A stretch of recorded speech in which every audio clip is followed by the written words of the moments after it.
От малотоннажных контейнеров и георадаров до тягачей и полуприцепов. Все, чтобы улучшить глобальную сеть контейнерных перевозок. Гигантскую во всех смыслах выставку осматривают первый вице-премьер Татарстана Рустам Нигматуллин, глава Миндортранса Фарид Ханифов, руководители РЖД, Куйбышевской железной дороги и представители компаний-перевозчиков. Это первый автокран Челябинец на базе этого шасси.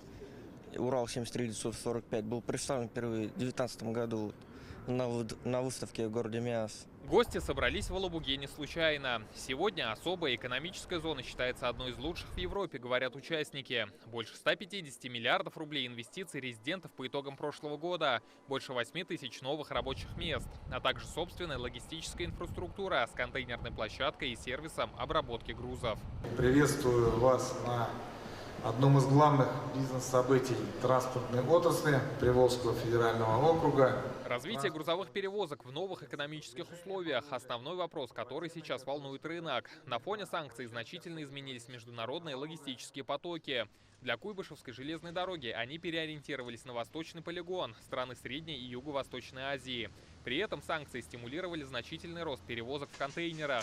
По итогам прошлого года погружено почти 16 миллионов тонн груза. Это рекордный показатель за последние 10 лет. Если раньше мы ехали, так скажем, если утрированно снизу вверх, то сейчас поехали сверху вниз и немножко потоки изменились.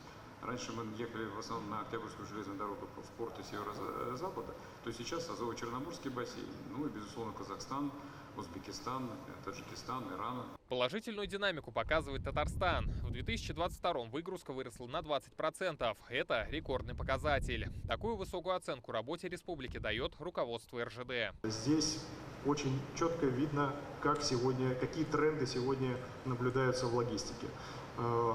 Там буквально одну цифру только назову. Да, в целом по стране в прошлом году у нас были рекордные объемы перевозок контейнеров, но важно отметить, что Республика Татарстан прирост более 50%. Это в прошлый год, который был действительно таким сложным и непростым. И потенциал для дальнейшей контейнеризации, он просто огромный. За контейнерными перевозками будущее, говорят участники конференции. Но почивать на лаврах не стоит, предупреждает Фарид Ханифов.